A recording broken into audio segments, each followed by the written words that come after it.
Okay, today is Wednesday, November 3rd, 2004. My name is Sarah Eberhard, and today I'm interviewing Thomas Pendergrast Sr. for the Veterans History Project. Could I please have you state your name and date of birth? Yes, ma'am. My name is Thomas J. Pendergrast Sr.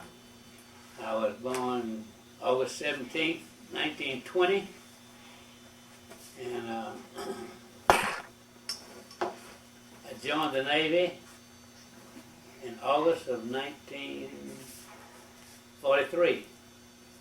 Okay. And I went to Columbia University to get my commission, which I did, and we graduated from Columbia University as an ensign in November of 1943, at which time I went to Solon, Maryland, and trained at Little Creek in the Chesapeake Bay.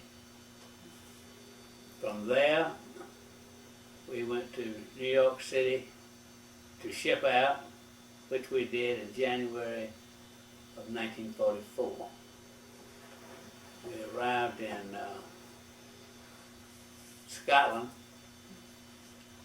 on a transport ship, at which we then got on a railroad cars and went to Falmouth, England, which is in the southwest part of England, and where we trained there for approximately 3 months. We were basically a replacement for a LCT, which hopefully was coming back to the United States. But because of the the possibility of going into Normandy in England, they stayed over, and so we took over one of the LCTs, which number was LCT 777. We loaded up to go across the channel on about June the 3rd and proceeded to Southampton. On June the 5th, we set out to cross the channel, but due to weather conditions, we were turned back and decided to go in on June the 6th. A great number of the crew, obviously, was seasick. We took in a complement of Army soldiers, in addition to a couple of jeeps and amphibious vehicles. We went into Utah Beach on the 6th about 10 o'clock in the morning. Shortly before hitting the beach, we were blown up by a German mine, which was on the bottom of the ocean at the time. These mines are tripped from the bottom by the pitcher propeller of the ship, which, when it's tripped, it's a magnetic line, and so it is brought into the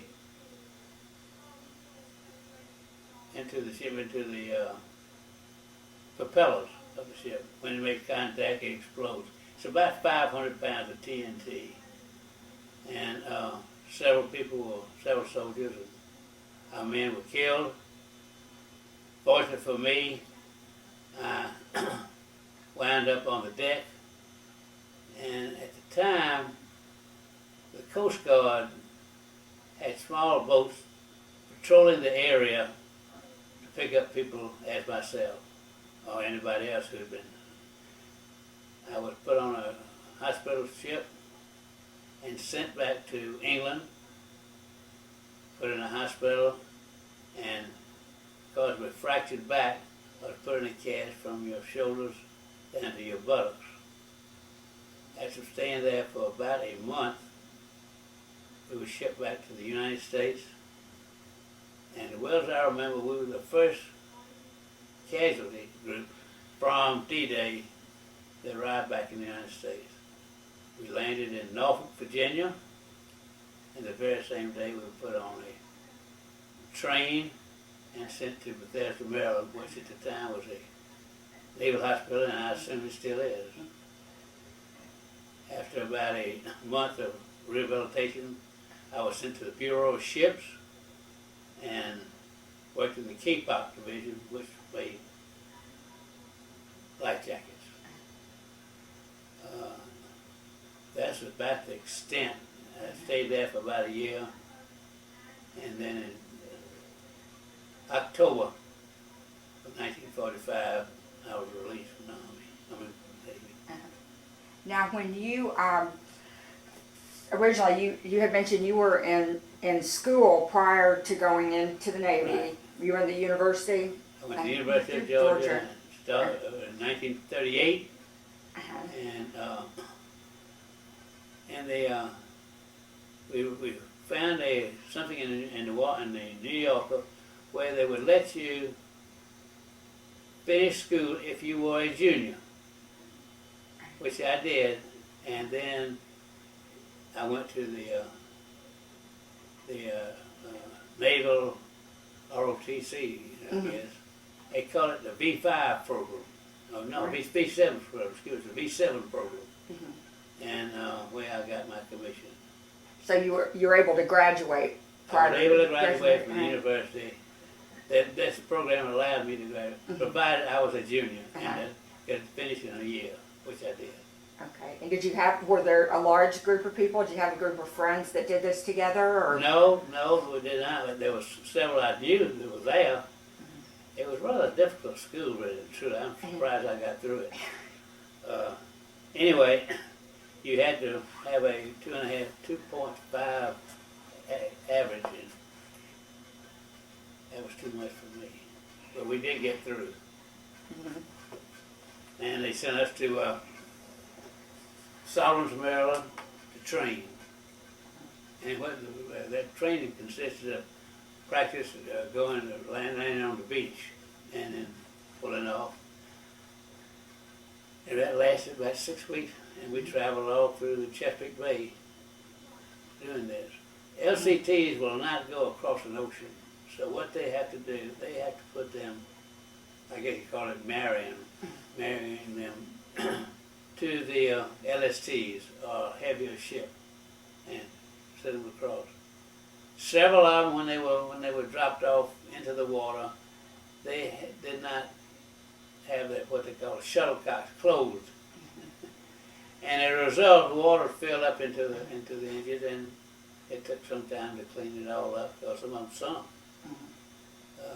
But each one of those LCTs had, I believe, it was 3 Packard engines, and it would at top speed, you may be 15 miles an hour. But nobody liked it. None of the Navy ships like to convoy us to places because too slow. So we had to fight our own way quite a bit. But the only interesting thing I think is interesting is when we left the United States, going to England, we went a convoy.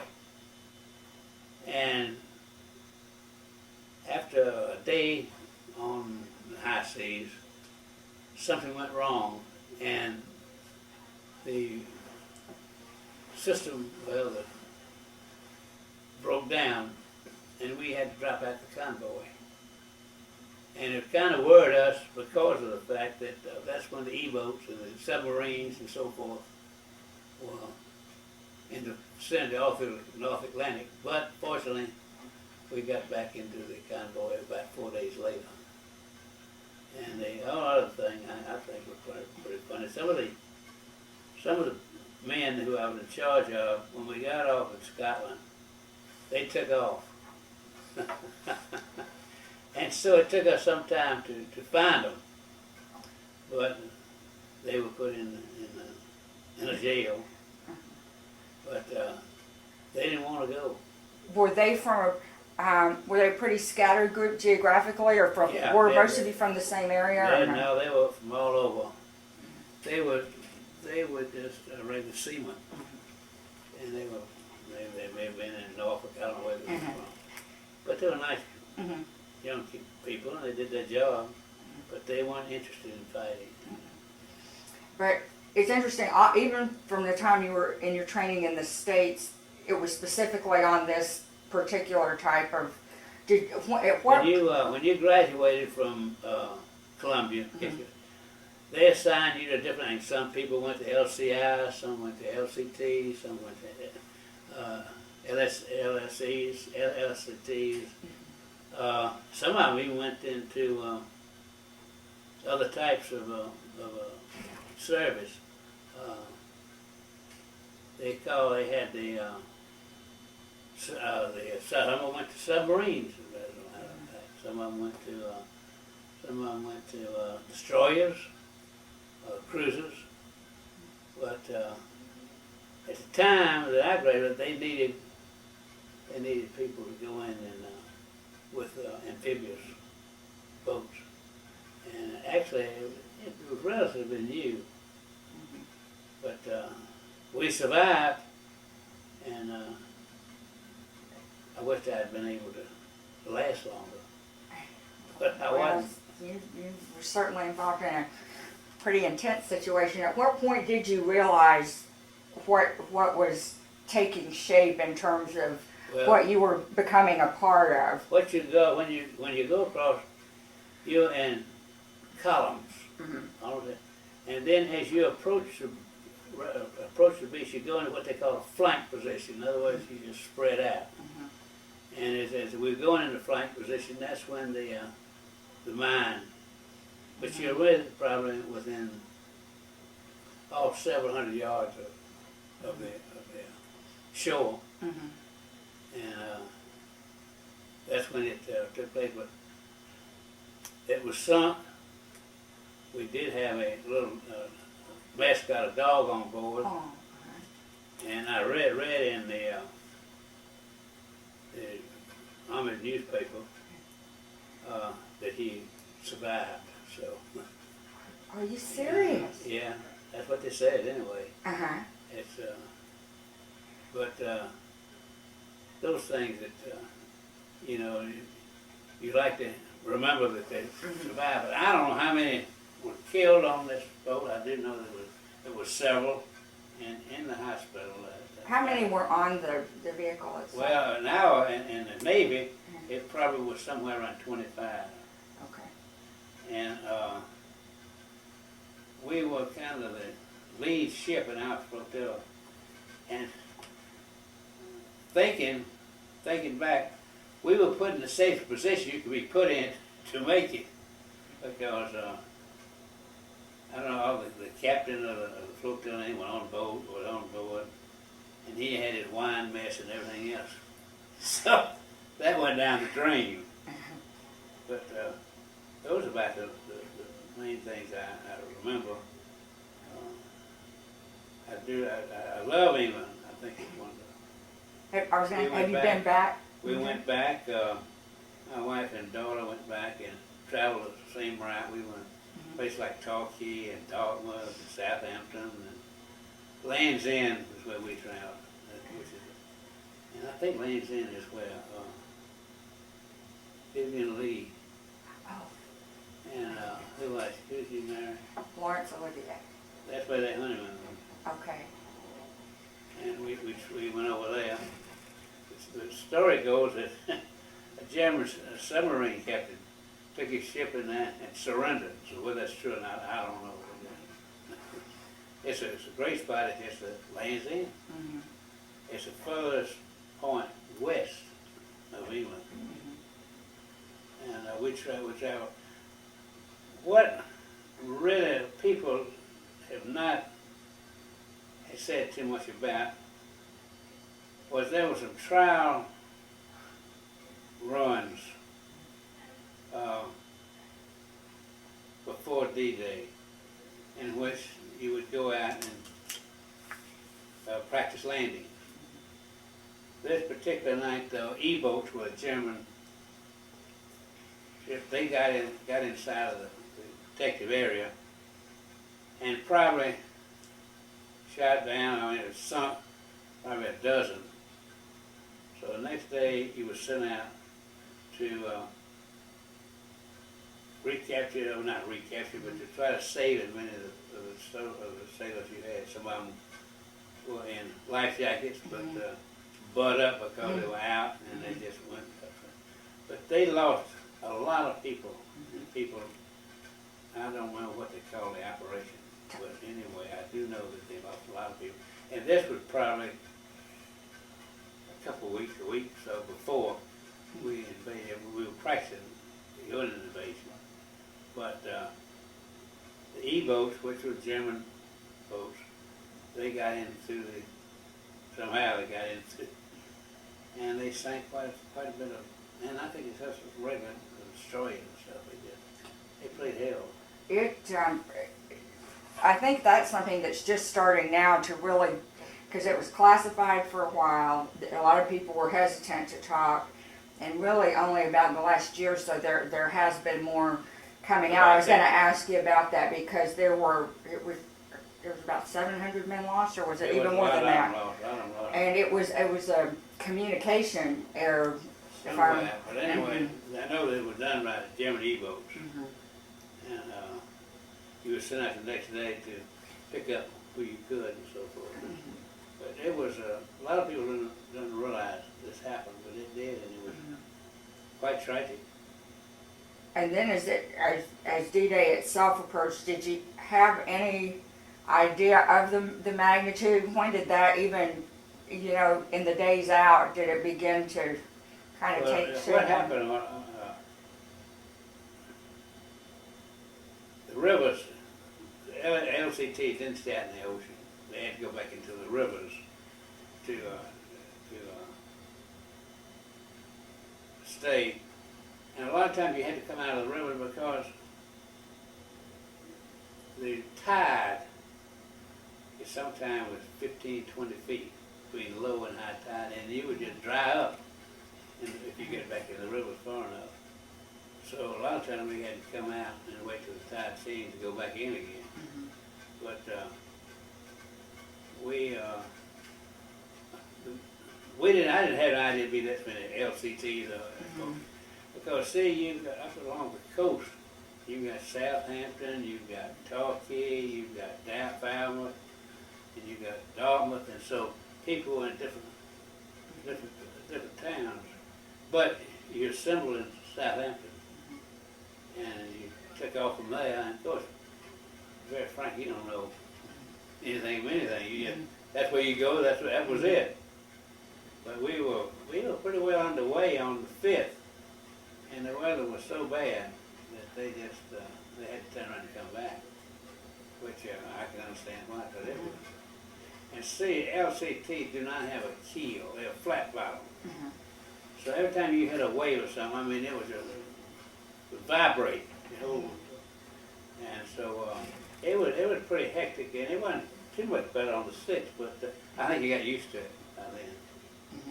But we were lucky in the respect that we didn't go in the toughest beach. The worst beach was Omaha Beach, where people really got torn up. And then we went into Utah, and somebody screwed up because they landed about 1.5 miles below where they were supposed to land. But I mean, they made it all right, but by the same token, we didn't have the casualties in Utah that you had in Omaha. We went back over, my wife and daughter, we went back over to the 50th anniversary of D-Day, and that was quite an occasion. But that's about it. It's nothing that unusual about it. It's just go over there and that's it. Well, tell us about back here on the home front. Your family was back here in Decatur or in Atlanta? Well, at the time I was not married. I was I went in 1943, so I was 23 years old. And then I got out in 45, which was 25. And so I didn't get married until 1947. naturally built up a little nest egg, and I had to spend that before I started to work. So that's what it was. But anyway, after we got back, I went into the security business, and I've been in that ever since. In Atlanta here? In Atlanta, that's correct. And then 1980, I guess it was, I found my own firm, and that happened. That went on for about 5 years, and I said, well, this is enough of this. I'm gonna quit. So I retired by 1986 and been doing nothing, just getting anybody's hair since then. Well, now what, during the time, and especially around D-Day, your family members back here in Atlanta, and your friends and extended family and so forth, what type of communication was there? How aware were they of where you were and when you were injured? What about things from that perspective? Theoretically, you're not supposed to say where you are. Exactly. And until we were assigned an LCT, I think I censored mail. And some of the stories, some of the letters I would write, you would think those people had been through hell, and they really hadn't been, but they wanted their loved ones. I think they didn't know whether to be able to handle it or not. And anything that came out that looked like it may give the enemy any kind of information, you just kind of scratch that out. But it was fascinating to read some of the mail that some of the boys would write that they didn't know whether they'd be able to stand all those, but we never had any bombs dropped on us or anything else. So one thing that I think, in my opinion, one thing happened in D-Day was that we didn't have any airplanes. It was pretty well cleaned out when we went over there. They said it was some airplanes running around up there, but we never heard it. We heard our DC-3, what it was, bringing the troops over, but we never saw any airplanes. I think the prettiest girls I ever saw she was a German girl, and she was a sniper. And she was in the hospital where they shot her. But she was a good-looking girl, I'll tell you. And they did capture her, and she was in the hospital where we were and everything. But they had all kind of help. But that's it's, you think about these things kind of as you go along. I haven't thought too much about that, except I do know that now. And so then did your family, how long did it take them to receive notification you'd been injured? Well, it's a funny thing about that. They got my letter. Well, not that. The next day, they got a letter from me telling me what had happened and that I was all right. But the day before, they got what they call a 3-star letter from the Navy. A 3-star, say you've been wounded or something. A 5-star, you've had it. And they had a 3-star letter, telegram or whatever it was. And it's delivered by the Army, and or delivered by somebody, I guess. And my mother wouldn't accept it. She sent the dog after him. So, but anyway, they didn't know what in the world happened. But fortunately, the next day they got a letter from me saying I was all right. But they were notified. But gosh, it may have been a couple of weeks before they. But they did get that, and after I wrote it, we wrote back and forth. But I didn't have anything else to do, laying up in bed. So I did a lot of writing. And then eventually you were able to get back down here before you were discharged? I came back from England on a hospital ship, and we landed in Norfolk, Virginia. How long did it take how long were you on the ship? Probably about 6 days, probably 5-6 days. And you always worry about that because hospital ship, you get no protection. You don't have any big ships protecting you like to destroy you or DE or whatever. So you come back by yourself, you always worry about the Germans sinking you or something, but no, that didn't happen. But then when we came back and we got on, they put us on railroad cars and sent us up to Bethesda. And being the first group that I know anything about from the war, from the invasion of Normandy, they wanted to make a big to do about it. So they had the bands out and they had all this stuff. But some of the people in that train had broken legs, and they lay them down, but they put in these stretching machines because they keep them. And that train would jerk and jump, and those people it just all killed them. But we did get there, and we did have all the festivities that you could probably think of. And that was it. I did, funny thing, a boy I went to college with, we went on the same ship to England, saw each other, and then we were both wounded, and we both came back on the same hospital ship, and we stayed in the same hospital there. So that's about the only one I really knew, but I got pretty close to some of them, and we enjoyed being together. Have you been in any reunion groups? Are there any that you get together with on a regular basis? Or? No, you mean as far as the wars? And Yeah. stuff? No, we were pretty well. Yeah. Then the other officer on this particular LCT, he was killed. So I was the only officer. Mm-hmm. Well, there was another one. He got gangrene, had to cover his feet. Mm-hmm. You know, you put a cast on your feet too tight, and then you cut off the circulation, and they never do anything to him, and he just never got the blood down there, so they just had to chop his feet off. The other thing I think that kind of interests me is I don't mean in a derogatory way, but it is kind of. They put us back on a ship to take us back to England. And a lot of these boys are pretty well banged up, including myself. But the attendants on that ship, they would take these watches off these wounded people, money, things like that, and you see it being done, and it just really turned you. That was. I don't think that was done on a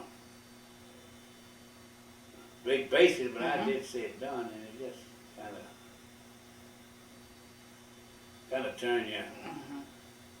But that's about it. We went through a couple of air raids. Yeah, and you were in the hospital in England. How long? You said it was about a month you were there? Yeah, I tell you what they did. They sent us back to England.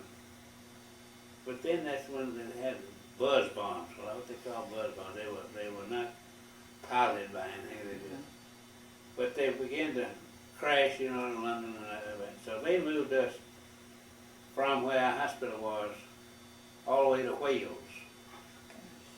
Which, just get out of the area. But those buzz bombs were a big thing during that period of time. And they put us in these army ambulances and took us further away, which is suited me. Because initially they took you into London then, and then. Well, that outside of London, maybe not far outside, but anyway, it was in what they call buzz bomb territory, and that was a big thing for the Germans, during that period of time. But that's about, it's. I think a lot of little things, but that's basically what all those things are.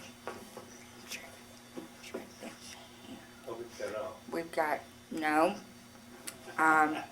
we have got, we do still have several minutes left, and what I just say is, is there anything maybe we haven't, even it doesn't have to be in chronological order or anything that you just happen to think about, or that you want to add in regarding maybe even any of your friends or people that are, like you mentioned, going back to the 50th anniversary? Yeah. When you went back to the 50th anniversary, did you? We went to the, it was interesting, really. Yeah. We went back to the cemeteries, and actually, one of the men I knew in Atlanta was on the commission. I mean, the commission that is in charge of taking care of the cemeteries. And so he got us some pretty good people to take us through. And well as I remember, all those graves, the signs of those graves, faced Atlanta, faced America. I think that's true. And it was quite a touching. We went back to Utah Beach where we went. Of course, Omaha, and I guess that Omaha was really I don't know how we missed it, but I'm glad we didn't miss it. But I may have survived that. So I don't know. It was quite an experience, and I'm just sorry that I didn't get into France more, because I would love to do that. But we did go back, and the people, they could have been nicer. They're just as nice as they could be when we were in France. So that's about that was about that. I did have one fellow who worked in the hospital. He was a corpsman, and he's from Atlanta. And I remember when I came back from Atlanta, I remember you were a bedpan commando, which he was. And he's dead now, but it was amazing that you go into these something like that, somebody you knew from your hometown. He was a corpsman, and of course you know when you lay down on your back with a cast from your shoulder down to your buttocks, you don't get to move around too much. And the doctor that I had was the doctor for the New York Giants football team. Oh my goodness. Mal Stevens, I think his name was. And he said, we got to get you some air in here. And so they cut a hole here, give you some breathing or something like that. And then he said, let's see if this chest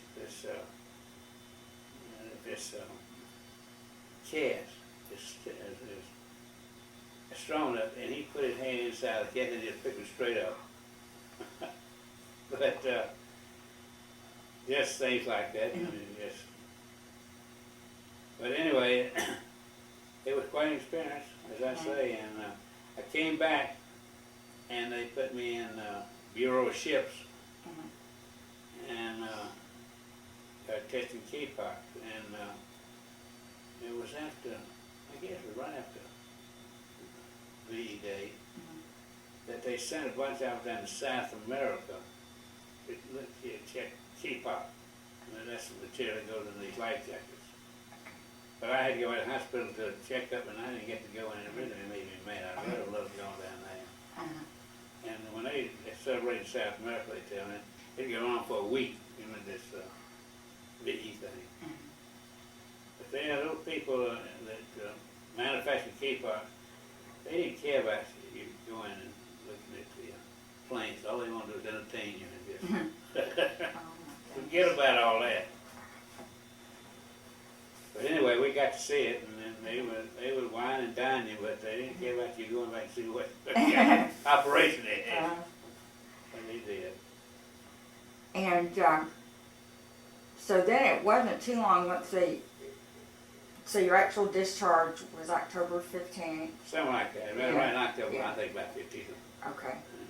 So I got out, and then, of course, the 99 cent government gave you, I don't know, they pay you for going back to school.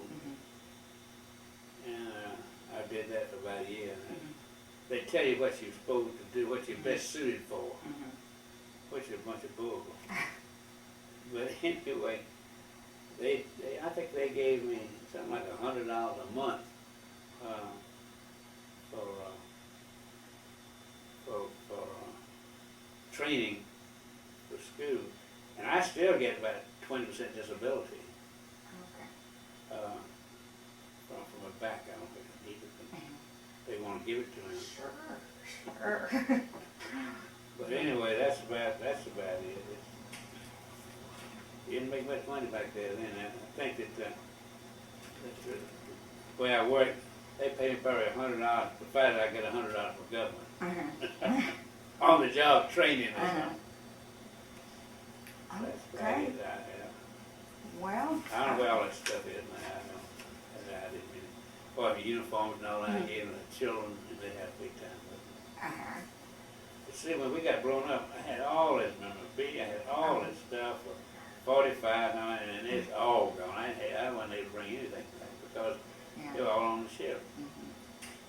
And it went straight on down, so all I had was a wet suit. Now, were you conscious when they picked you up? Or? Yeah. We told us the bad thing was each one of those ships had two 20-millimeter guns on them. And we said, if we get hit or something was going on, by no means are you to lock yourself in. They have shoulder, where your shoulders go into that. Now, no circumstance you lock yourself into those guns. And they did, and of course they just cut them in half. But we told them not to. But that's about it. And really and truly, you could keep on about things, but I'm sure it's not that's not that much of an interest, really. Absolutely. And then we always like to ask too. Once, as time has gone on, and you look back, did you realize as you participated in that, and even in your coming back, I mean, what an enormous part of of history was taking place there at the time? Oh, yeah, because you didn't realize all that at the time. It builds up over a period of time. But you're kind of involved, and you don't really. I really didn't worry about it too much. I guess war is for the young. So I really wasn't too worried about it. And the only time I worried when they blew us up. But anyway, I came out of that all right. And had a lot of shots and stuff like that. It kept you going. But it all worked out. I know they put us, I was an ensign, which is about the lowest form of humanity. That's how it was, not as far as commissioned officer concerned. And when we were in the hospital, they didn't know what an ensign was. And so I was in there with privates, which is fine with me. But when they find out what you were an officer, and then moved you somewhere else. I remember, the only other thing I remember, a fellow who I was in the hospital with, there from Birmingham, and his name was Tutwiler. I don't know if you know the Tutwiler Hotel or not. And he had gotten pretty well shot up and burned and so forth on his chest and arms and all. And so he was next to me, and they took me in, and they grabbed skin, because that skin was started growing, I guess, like planting grass or something. Anyway, he came back and he said, well, I hope this thing works. And he stayed on in about a week, I guess, like that. And they took that bandage off, and it hadn't taken, you talking about smelling. So I saw him in Birmingham a few years later. And I said, Frank, goddamn, I hope you don't smell as bad as last time I saw you. But he took it good. And he said, that was a rough time, wasn't it?